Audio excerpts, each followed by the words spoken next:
Olá, sou Laura Escobar, da Estúdio Laura Escobar, sou escritora em 2 livrinhos publicados pela Livraria Cultura e pela Amazon, sou escritora espiritualista, entre outros. Eu escrevo, desenho, conto histórias, componho e canto. Eu canto para criança e canto hinos. Vamos dar sequência ao livro de Atos, capítulo 15, seguindo.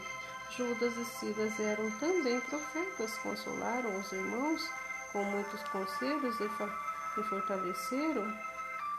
Tendo-se demorado por ali por algum tempo, os irmãos o deixaram voltar em paz e os que os enviaram, mas pareceu bem a Silas permanecer ali.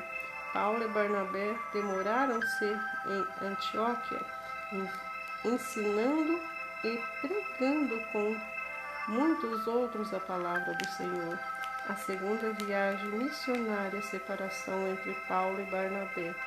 Alguns dias depois, disse Paulo a Barnabé: voltemos agora para visitar os irmãos por todas as cidades, nas quais anunciamos a palavra do Senhor, para ver como passavam. E Barnabé queria levar também a João, chamado Marcos, mas Paulo não achava justo levarem aquele que se afastara desde a Panfilia, não os acompanhando no trabalho. Houve entre eles tal desavença que vieram a separar-se. Então Barnabé, levado consigo a Marcos, navegou para Chipre. Mas Paulo, tendo escolhido a Silas, partiu, encomendando pelos irmãos a graça do Senhor, e passou pela Síria e Cilícia, confirmando as igrejas. Paulo leva consigo a Timóteo. Chegou também a Derbe, a Lista. Havia ali um discípulo chamado Timóteo, filho de uma judia crente, mas de pai grego. Ele dava bom testemunho aos irmãos em Listra e em Icônio. Quis Paulo que ele fosse em sua companhia, por isso circuncidou por causa dos judeus daqueles lugares, pois todos sabiam que seu pai era grego. Ao passar pelas cidades, entregava aos irmãos para que os observassem as decisões tomadas pelos apóstolos e presbíteros de Jerusalém. Assim, as igrejas eram fortalecidas na fé dia a dia, aumentavam em número.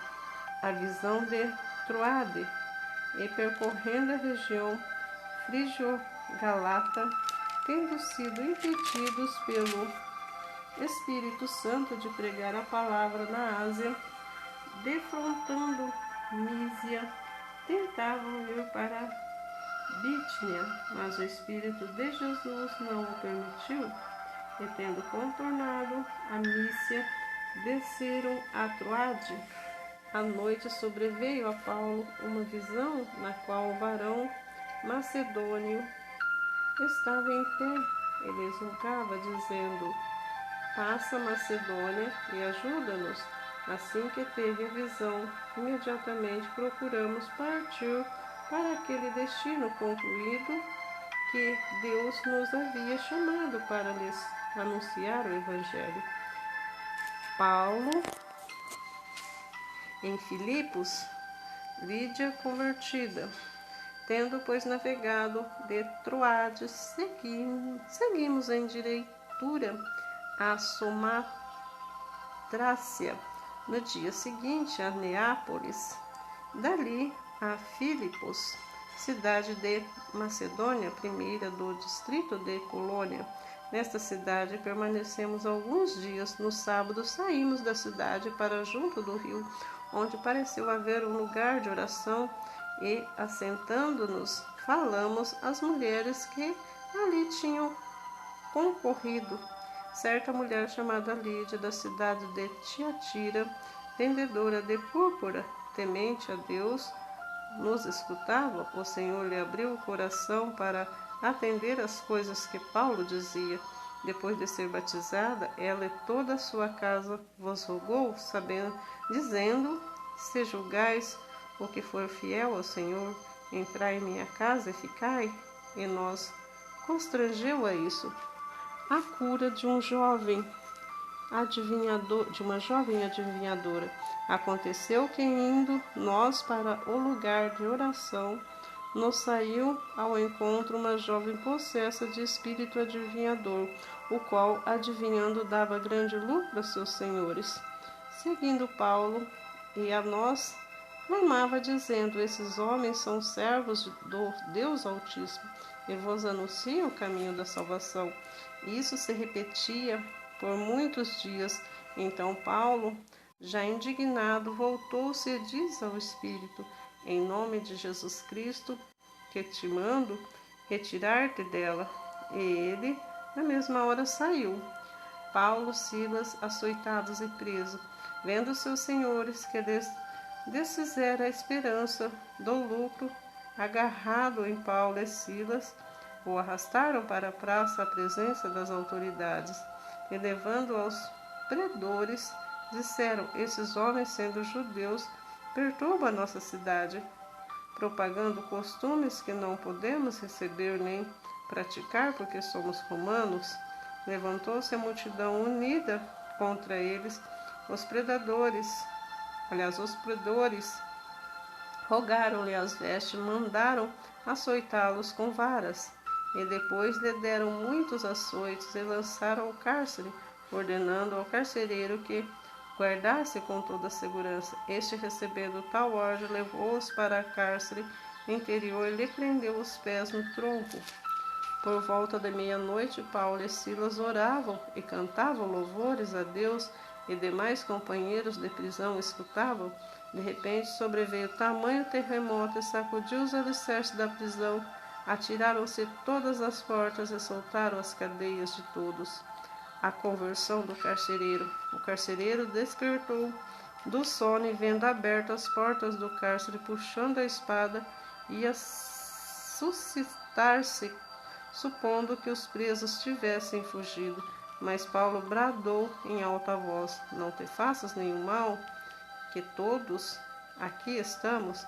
Então o carcereiro, tendo perdido uma luz, entrou precipitadamente trêmulo, prostou-se diante de Paulo e Silas. Depois, trazendo-os para fora, disse: senhores, que devo fazer para que seja salvo? Responderam: crê no Senhor Jesus e serás salvo, e tu e tua casa. E despregaram a palavra de Deus a todos os de sua casa. Naquela mesma noite, cuidando deles, lavrou-lhes as vergonhas dos açoites. A seguir foi eles batizado e todos os seus.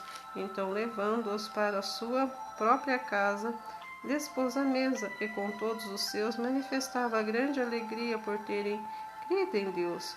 Paulo e Silas, livres da prisão.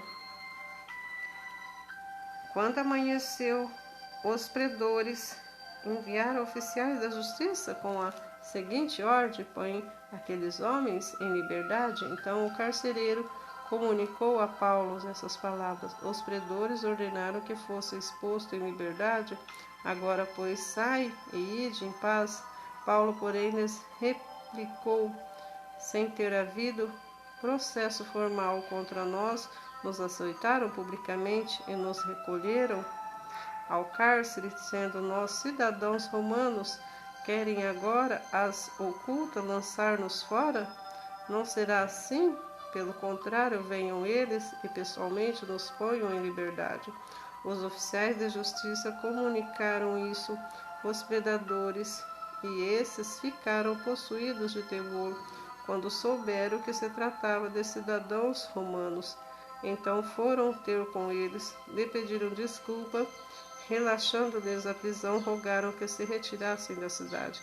Tendo-se retirado do cárcere, dirigiram-se à casa de Lídia. Vendo os irmãos, o confortaram. Então partiram.